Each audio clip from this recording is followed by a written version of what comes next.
Meghan et Harry ont été impliqués dans une course-poursuite avec des paparazzi en sortant d'un gala à New York. Les Sussex affirment que la course-poursuite a été très violente.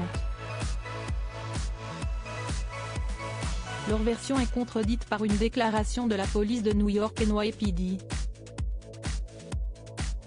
Selon un commissaire du NYPD, Harry et Meghan ont rejoint leur domicile sans la moindre blessure. La crédibilité du couple est encore mise à mal. Voilà longtemps qu'on n'avait pas vu Harry et Meghan ensemble. Les Sussex ont finalement fait leur première apparition publique depuis le couronnement de Charles III ce mardi 16 mai, à New York, aux Women of Vision Awards, à New York. Le prix prestigieux récompense les femmes qui ont apporté une contribution significative dans des domaines tels la politique, la philanthropie, l'université, les arts ou d'autres domaines liés aux droits des femmes et à l'égalité entre les hommes et les femmes.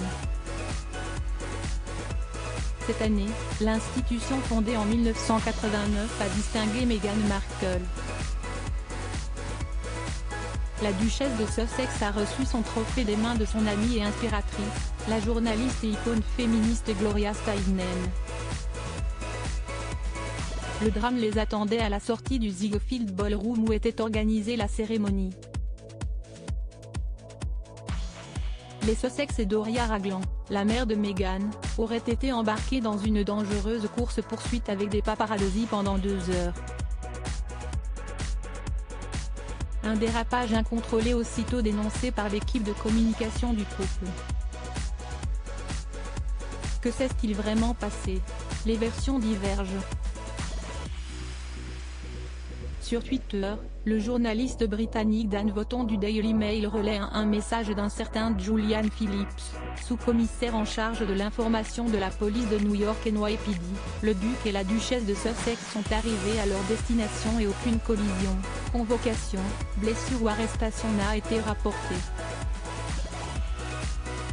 Un témoignage qui discréditerait les Sussex, taxés de drama queen par les côtiers. La crédibilité du prince Harry et de Meghan est une nouvelle fois mise à mal, constate Dan Wootton, s'interrogeant, quand les médias commenceront-ils à comprendre que chaque déclaration qu'ils font doit être vérifiée? Quelle est la version de Harry et Meghan? Quelques heures après la course-poursuite, l'équipe de communication au service de Harry et Meghan a publié une toute autre version des faits. Hier soir, le duc et la duchesse de Sussex ainsi que Doria Ragland ont été impliqués dans une course-poursuite en voiture avec des paparazzi très agressifs qui auraient pu s'avérer catastrophiques, peut-on lire dans son communiqué officiel. Cette poursuite acharnée, qui a duré plus de 2 heures, a donné lieu à de multiples collisions évitées de justesse, impliquant d'autres conducteurs sur la route, ainsi que des piétons et 2 officiers du NYPD, police de ville de New York. Le carambolage en voiture fait un triste écho à la course-poursuite avec des paparazzi qui a été fatale à Lady Diana sous le pont de l'Alma, à Paris, le soir du 31 août 1997. À propos de l'auteur Arvandel et passionné d'audiovisuel, j'écris sur Closer depuis 2016. J'aime aussi raconter les mésaventures des têtes couronnées et connais par cœur la série Seinfeld. Ces derniers articles et Charles III, une sérieuse menace plane sur son couronnement, la police britannique sur ses gardes Prince Harry assigné à résidence à son retour au Royaume-Uni, nouvelle révélation sur sa ville. Meghan Markle absente du couronnement de Charles III, et si, finalement, sa stratégie était brie?